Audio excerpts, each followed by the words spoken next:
Ապրիլի 30-ը Վրաստանի պաշտպանության ուժերի օրն է։ 1990 թվականի դեկտեմբերին Վրաստանի Հանրապետության Գերագույն խորհրդի որոշմամբ Վրաստանի ներքին գործերի նախարարության ներքո ստեղծվեցին ներքին զորքեր, ազգային գվարդիա։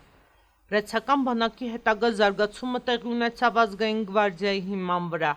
1991 թվականի ապրիլի 24-ին Վրաստանի նախարարների կաբինետը հրամանագիր ստորագրեց զորակոչիկներին պարտադիր զինվորական ծառայության զորակոչելու վերաբերյալ։ Ապրիլի 30-ին պաշտոնապես սկսվեց զորակոչը եւ այսօրը դարձավ վրացական բանակի ստեղծման մեկնարկային կետը։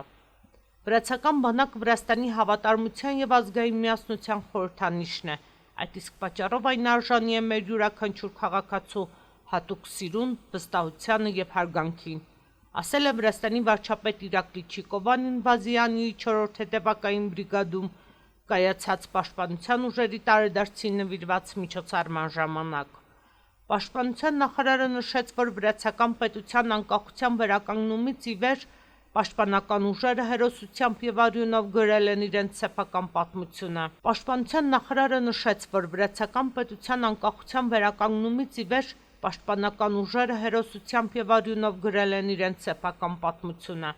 Նրա խոսքերով վրացական բանակի նկատմամբ համընդհանուր վստահությունն ու սերը վաստակվում են զինվորների հերոսական նվիրվածության շնորհիվ։ Վրացական բանակը մայր եկեղեցու հետ միասին միշտ պաշտպանել է մեր ազգային ինքնության երեք հիմնասյուները՝ հայրենիքը, լեզուն եւ հավատքը, ասել է վարչապետը։